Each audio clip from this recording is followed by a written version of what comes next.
हरे कृष्णा। तो हम अध्ययन कर रहे हैं श्रीमद् भागवतम अध्याय 33। अध्याय का नाम है कपिल के कार्यकलाप। तो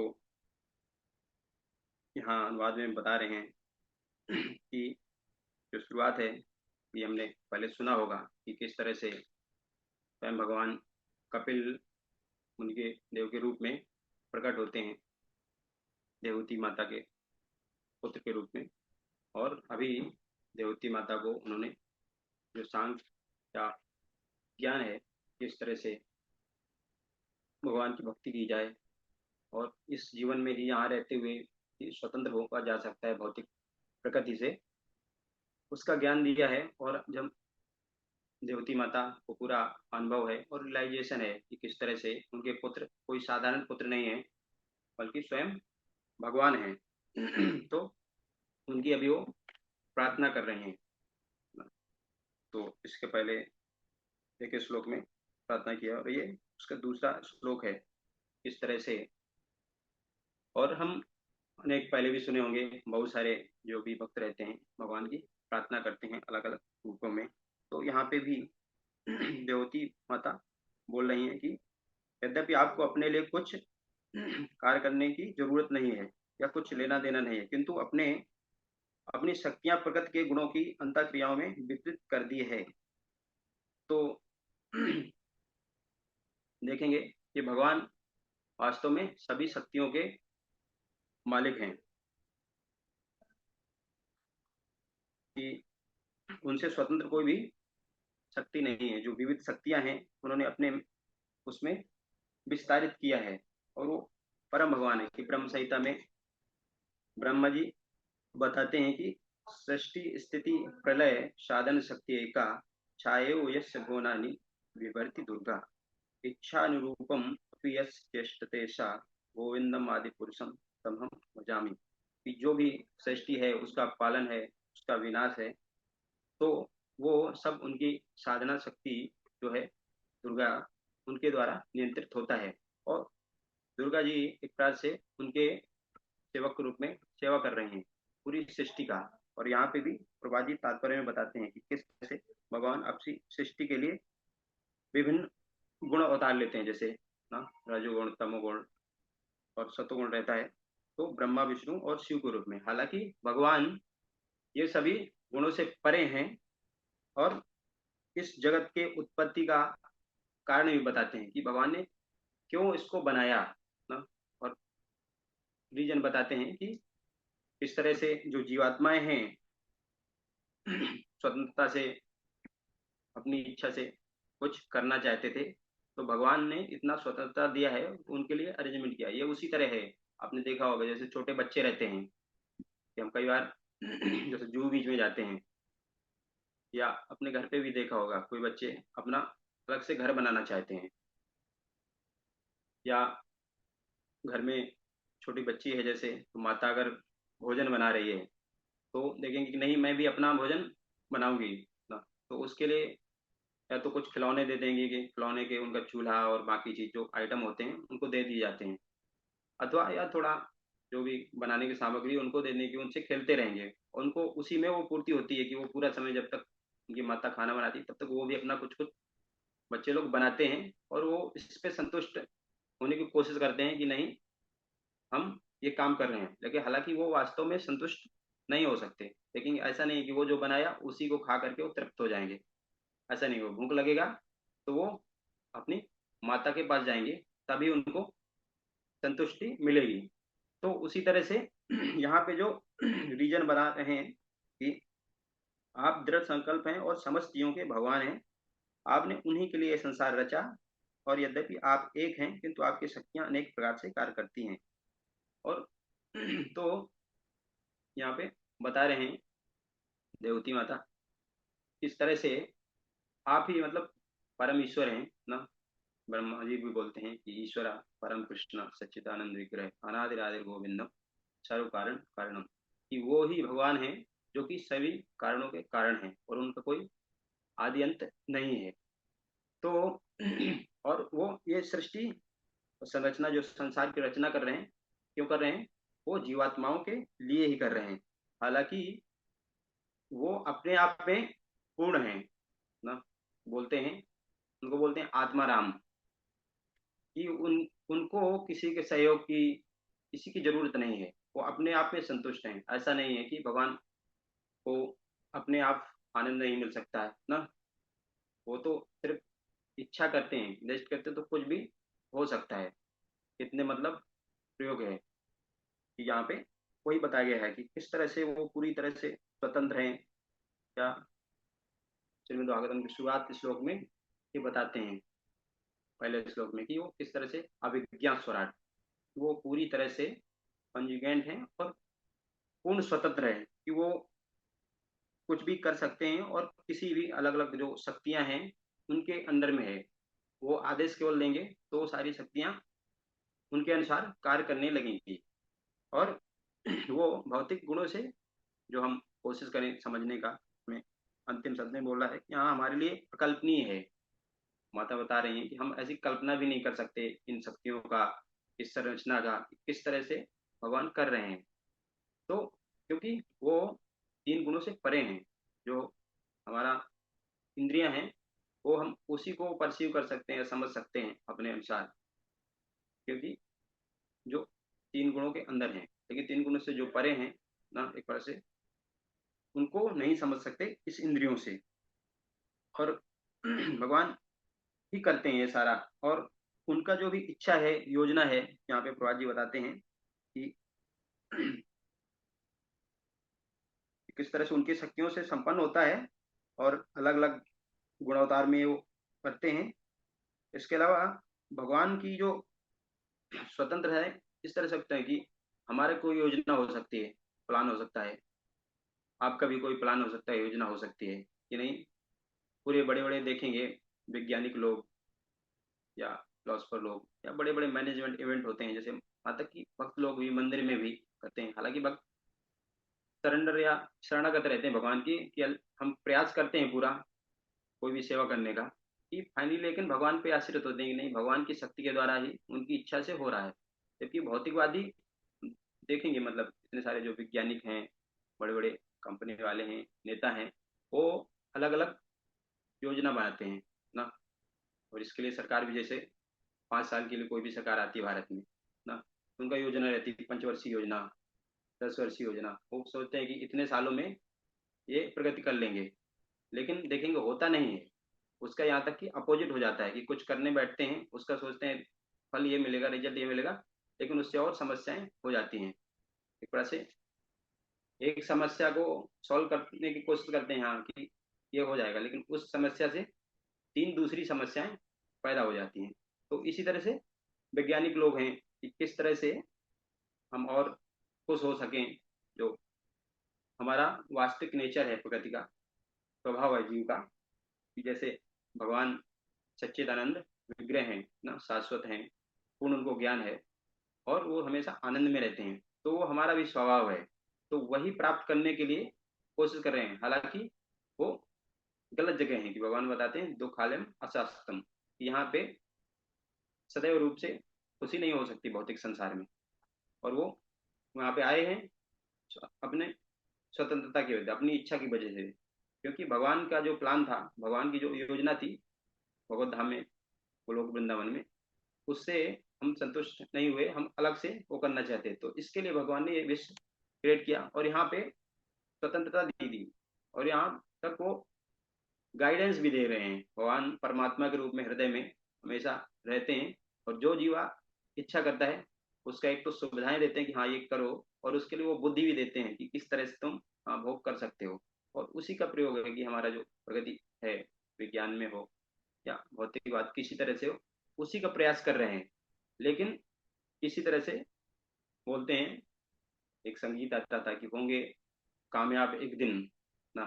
वो हमेशा से वो चलता रहेगा, एक दिन वो कभी कामयाब होंगे, लेकिन वो कभी वो दिन आएगा ऐसा संभव नहीं है।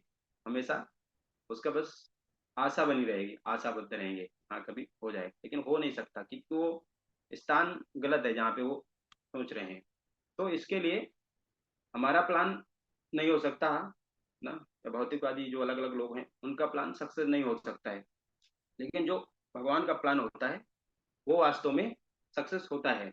और हम भक्तों के जीवन से देख भी सकते हैं कि जैसे चैतन्य महाप्रभु की क्या इच्छा थी कि प्रत्येक पृथ्वी के आछे नगरादि ग्राम सर्वत्र प्रचार हुए और नाम। तो भगवान की ये अटल इच्छा है कि हम कृपया से उस प्रयोग में जो भी भक्त लोग हैं प्रयास कर रहे हैं। हालांकि ये भगवान की इच्छा है, तो हम कोई करे किस तरह भी एक्टिविटी वो तो होना है, क्योंकि भगवान ने बोल दिया। उनकी योजना निश्चित है कि उनका जो नाम है पूरे विश्व के नगर और आदमी हर जगह प्रसारित होगा, ये निश्चित है। और इसी तरह भक्तों के भी हम देखेंगे प्रभात जी के जीवन में, जैसे इस्कॉन मंदिर जू है, तो प्रभात जी यहाँ से गुजरते थे जब यहाँ की जो ओनर थी सिंधिया जी, जिनकी सहायता से अमेरिका गए थे प्रभात जी, उनके घर में जाते थे, गुजरते थे हमारे मंदिर के सामने से, तो ये जगह ऐसे खाली पड़ा था, नारियल के पेड़ थे, तो उनकी इच्छा होती थी कि ये जगह मुझे मिल जाए तो भगवान के लिए मंदिर बनाऊंगा। तो हम यहाँ पे देखते हैं, एक तो जीवा की स्वतंत्र इच्छा है, और दूसरा है भगवान की इच्छा से जोड़ देना ना, जोड़ना, इसी को योगा कहते हैं एक्चुअली ना। जो योगा प्रोसेस है या भक्ति प्रोसेस वही है कि भगवान की जो इच्छा को है उसको अपनी इच्छा बना लेना। तो ये भक्त का वो रहता है, और तब उस केस में क्या होता है, वो भी एक तरह से भगवान की इच्छा को बना लिया तो वो जरूर पूर्ण होगी। और हम देख रहे हैं कि प्रभा जी ने जो इच्छा किया ना कि यहाँ पे भगवान का मंदिर हो, और वो भी पूरा ऐश्वर्य युक्त, तो वो सफल हो गया। प्रभा की इच्छा थी जो उनकी किताबें हैं तो विश्व की सभी भाषाओं में या भारत की सभी जो लोकल भाषाएं हैं उनमें ट्रांसलेट की जाए, अनुवाद की जाए और सभी को प्राप्त हों। हम देखते हैं कि अभी हर भाषा में किताब उपलब्ध है, और भक्त लोग अभी जैसे मैराथन चल रहा है सब जगह बांट रहे हैं। तो ये प्रभात जी की इच्छा थी, क्योंकि ये भगवान की इच्छा है कि उनका प्रचार हर जगह हो, तो उसी के क्रम में चल रहा है, तो इसके लिए उसमें सफलता मिल रही है। नहीं तो इंडिपेंडेंट रहेगी तो उससे नहीं होगा। तो और अलग अलग इतना ही मतलब पूरी तरह से हम देखेंगे कितना सारे मंदिर हैं, जैसे प्रभा जी की जहाँ पे इच्छा थी ना कि यहाँ पे इतना मंदिर होना चाहिए, इस तरह प्रचार होना चाहिए, या अभी के जो भक्त हैं महाराज लोग हैं उनकी इच्छा रहती है कि हाँ और मंदिर होना चाहिए और सेंटर रहना चाहिए, भक्त बढ़ना चाहिए। तो उनकी क्योंकि भगवान से सामंजस्य हो करके इच्छा है, तो इसके लिए उन वो भगवान उसको फुलफिल कर रहे हैं, क्योंकि भगवान के साथ में वो मिल गई है। और अगर वही इच्छा स्वतंत्र हो जाए ना कि जीवा से अपनी इच्छा बना लेगी, जैसे यहाँ पे शुरुआत में ही प्रभा जी ने बता दिया कि उनकी इच्छा थी जीवात्मा की कि वो उसका आनंद प्राप्त करना चाहते हैं। यहाँ आगे एक बताते हैं कि भगवान की योजना को कोई रोक नहीं सकता है, और ऐसा कहा भी जाता है आपन चेती हो ही नहीं प्रभु चेती तत्काल, कि हमारी इच्छा नहीं होती है पूर्ण, लेकिन भगवान की इच्छा पूर्ण हो जाती है। तो भक्त लोग ऐसा बोलते हैं कि भगवान ऐसा वचन देते हैं या बोलते हैं भक्तों से कि तुम अपने काम में तो मैं अपने धाम में, और तुम मेरे नाम में तो मैं तुम्हारे काम में। कि अगर आप अपना काम करते रहोगे तो भगवान अपने धाम में आराम से बैठेंगे, तो तुम्हारा कार्य वो जो भी है वो पूर्ण नहीं होगा, विफल हो जाएगा एक प्रकार से। और वहीं अगर आप भगवान का नाम जप करते हैं, भक्ति करते हैं, उसमें दृढ़ रखते हैं, तो भले आप काम परफेक्टली नहीं कर सकते, वो उतना शक्ति नहीं है, लेकिन भगवान आपका कार्य पूर्ण कर देंगे। तो ये भगवान के काम को अपना काम बनाने पे ये सफलता मिलती है।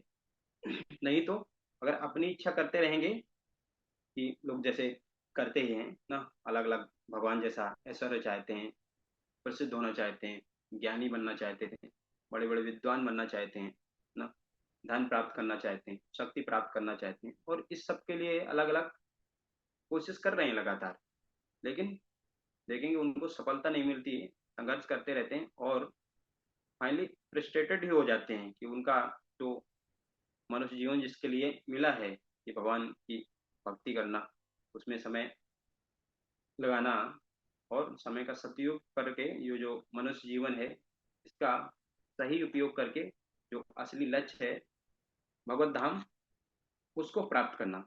और वो तभी संभव है कि जब भी जो जीवा है वो अपनी स्थिति समझे ना, कि जीवा क्या है, भगवान विष्णु क्या है, ये दोनों तत्व हैं, जीव तत्व और विष्णु तत्व। हालांकि ऐसे लग सकते हैं कि दोनों व्यक्ति ही हैं ना, कि भगवान भी व्यक्ति हैं और हम भी व्यक्ति हैं। तो यही प्रॉब्लम है कि हम सोचते हैं भगवान व्यक्ति हैं, वो कर सकते हैं तो हम क्यों नहीं सकते कर सकते। तो इसको हम भौतिक बुद्धि से नहीं समझ सकते कि किस तरह से दोनों भले नित्य नित्य नाम हैं, लेकिन अंतर है कि एक मालिक हैं, सुप्रीम भोक्ता हैं, कंट्रोलर हैं, नियंत्रक हैं, जबकि दूसरे सेवक हैं। चैतन्य महाप्रभु बोलते हैं जीवे रे स्वरूप नित्य सेवक के रूप में।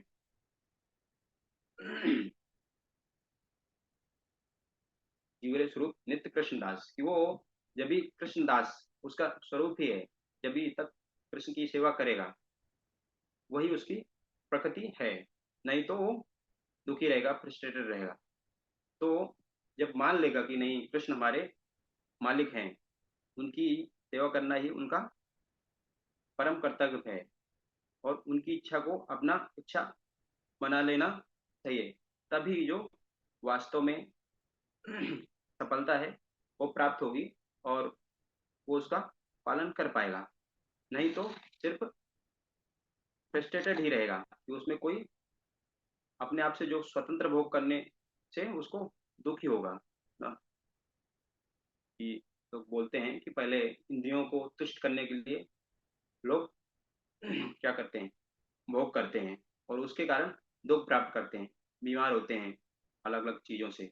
और बाद में पता चलता है कि नहीं मैंने भोग किया तो इसके लिए दुख आ रहे हैं, तो वो बाद में योग करते हैं अलग अलग, या अष्टांग योगा का सिस्टम समझो या भक्ति योग की, उसके बाद उनको समझ में आता है। लेकिन पहले से समझ जाएं कि नहीं हमारा वास्तविक स्वरूप क्या है, किस तरह से भगवान मालिक हैं और उनके हम सेवक हैं, तो हमको भगवान की जो योजना है उसको स्वीकार करना है, उसको अपने जीवन में जोड़ना है और तब हमें सफलता प्राप्त हो सकती है और भगवान की इच्छा के अनुसार चल सकते हैं। और यही वास्तव में जीवन है।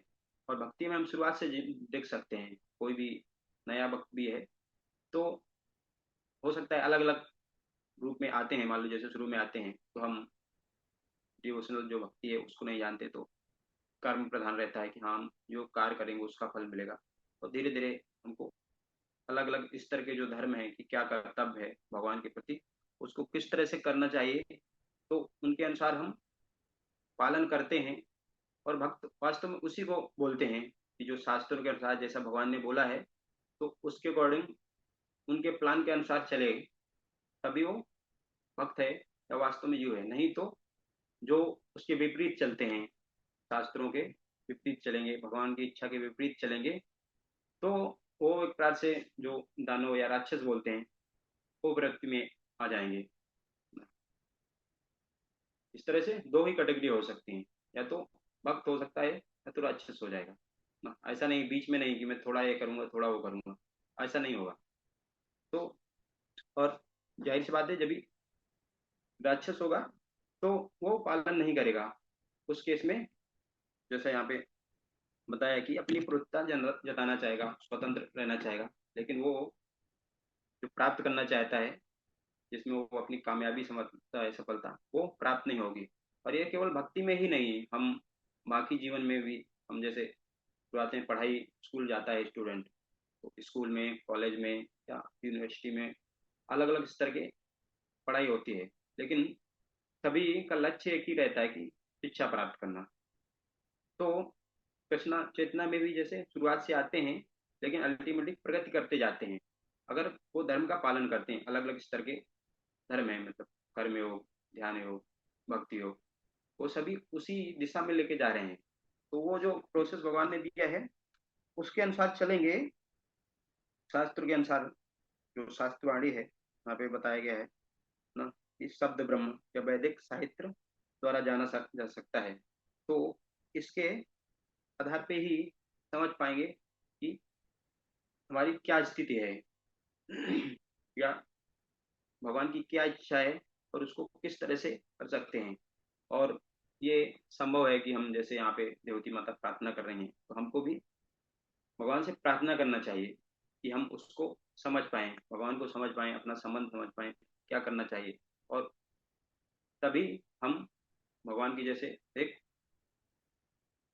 काल शक्ति है या माया शक्ति है और दूसरा दैवी शक्ति है, तो हम जब प्रार्थना करेंगे भगवान से तो भगवान जब भी कृपा करेंगे तभी हम भगवान की दैवी दैवी शक्ति के अंडर में आएंगे। और तभी हम वास्तविक जो अपना स्वरूप है जीव का, उसको समझ सकते हैं। और जब भी समझ जाएंगे, और जब तक समझेंगे नहीं तब तक उस पर एक या कार्य नहीं कर सकते हैं। और जब भी समझ जाएंगे कि हाँ ये इच्छा है भगवान की, तो वही कि भगवान मालिक हैं।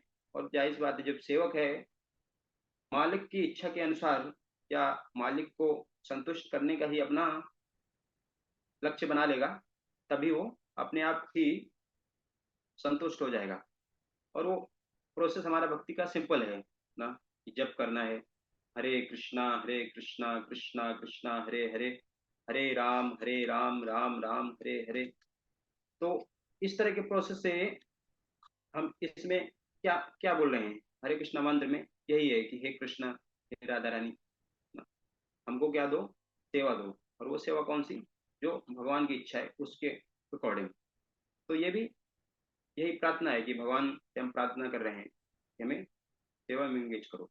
तो जब इस तरह की प्रार्थना करते रहेंगे, हरे कृष्णा मंत्र का जप करते रहेंगे, तो हमारा जो कलमस है ना, अनंत अनंत कालों से जो मैल जमा हुआ है एक प्रकार से हृदय में, जिससे हम अपना वास्तविक चीज भूल गए हैं कि हम क्या थे, अपना याददाश्त खो गए हैं।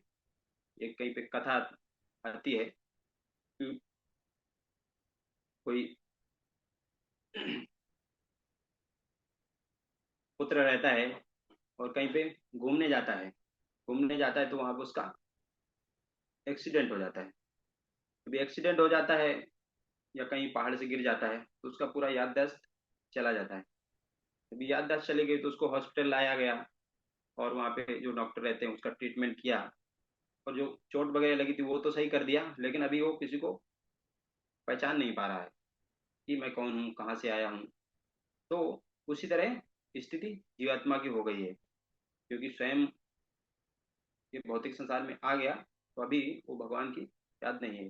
तो डॉक्टर लोग जैसे अलग अलग ट्रीटमेंट करते हैं, दवाई देते हैं, दवा देते हैं और उसको याददाश्त की प्रोसेस करते हैं।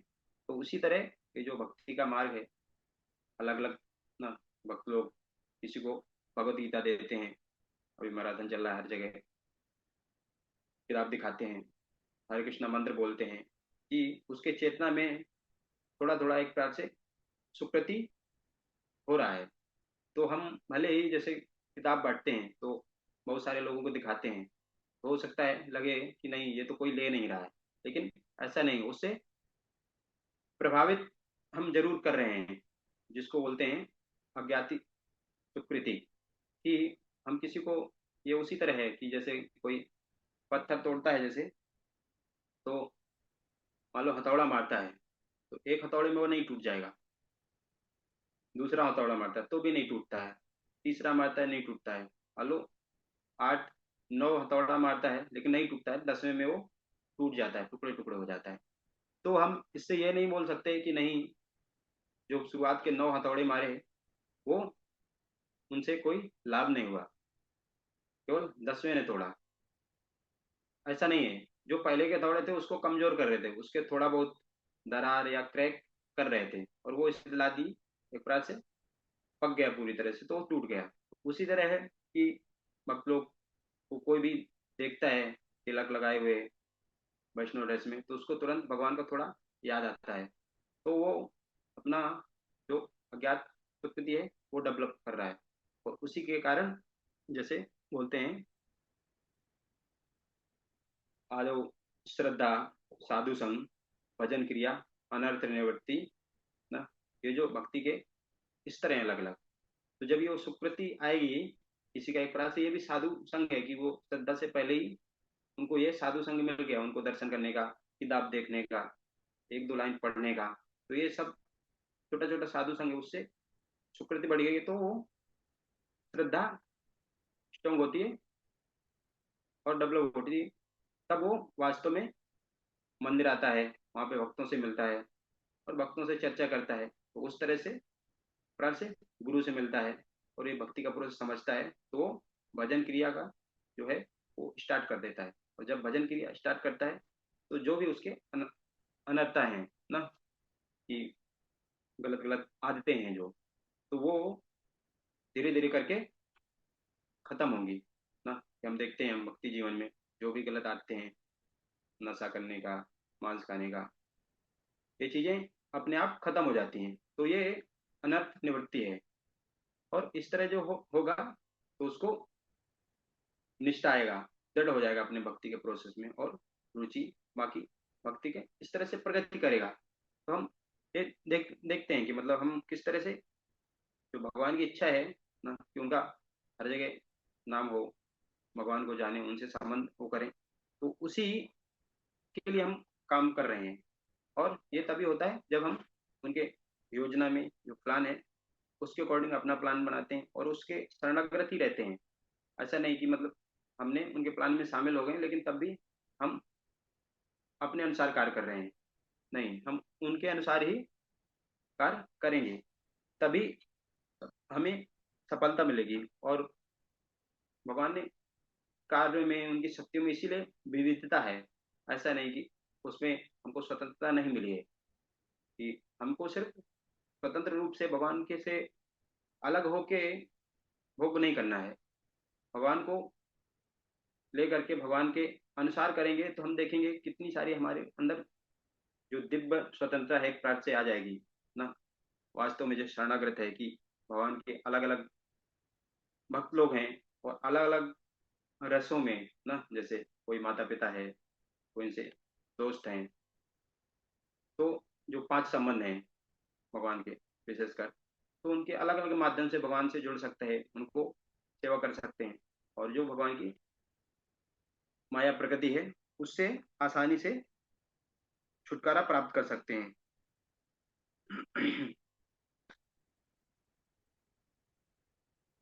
तो ये हमें निश्चित रहना पड़ेगा कि हम अपने आप अपना जो पालन है या जो भी आनंद है वो प्राप्त नहीं कर सकते। उसके लिए हमें भगवान से जुड़ना पड़ेगा और उनके अकॉर्डिंग, उनकी स्वतंत्रता के अनुसार कार्य करना पड़ेगा। और तभी उस कार्य में, जैसे हमने देखा कि किस तरह से ऐसा करेंगे तो पूरी जो भौतिक प्रकृति भी है ना, माया देवी है, वो भी सहयोग करेगी। और हम देखते हैं कि जैसे हमने पहले चर्चा किया कि प्रभात जी की जो इच्छा थी या भगवान की जो इच्छा थी वो किस तरह से पूर्ण हो गई, क्योंकि उसमें अगर माया देवी या भौतिक प्रकृति सहयोग नहीं करेगी तो भी नहीं होगा। लेकिन जब भी भगवान की योजना में हम हाथ बटाते हैं, उनका प्लानिंग के अनुसार चलते हैं, तो भौतिक भौतिक प्रकृति भी सहयोग करती है। और अनेक बार देख सकते हैं जो भी प्रकृति कार्य हैं ना, बारिश होता है, अलग अलग मौसम चेंज होते हैं, वो हमारे अंदर कंट्रोल में नहीं है। ऑक्सीजन मिलती है और अलग अलग जो रोग हैं उनसे बचे रहते हैं। तो सारी चीज भगवान की कंट्रोल में है ये जो, और ये सभी भौतिक प्रकृति के गुण हैं। तो वो भी सहयोग करते हैं कि हम उस काबिल स्वस्थ रह पाएंगे। हमारे अंदर अलग अलग जो स्किल है, बुद्धि है, वो भगवान से आती है। तो इस तरह से देखेंगे भगवान के जब प्लान में हम शामिल हो जाते हैं तो अपने आप हमको सफलता मिलती है। तो हमको कोशिश करना चाहिए। और यही देवहूति माता जो है वो बता रही हैं कि हालांकि भगवान से इनसे कुछ नहीं करना, लेकिन वो सिर्फ हमारे लिए इसकी संरचना करते हैं और उनको कुछ करना भी नहीं पड़ता, सिर्फ अपना इच्छा करते हैं। दृष्टिपात करने से केवल पूरी सृष्टि हो जाती है। तो इस तरह से हम यहाँ पे अभी समाप्त करेंगे। किसी को कोई टिप्पणी है या प्रश्न है तो कर सकते हैं। हरे कृष्ण।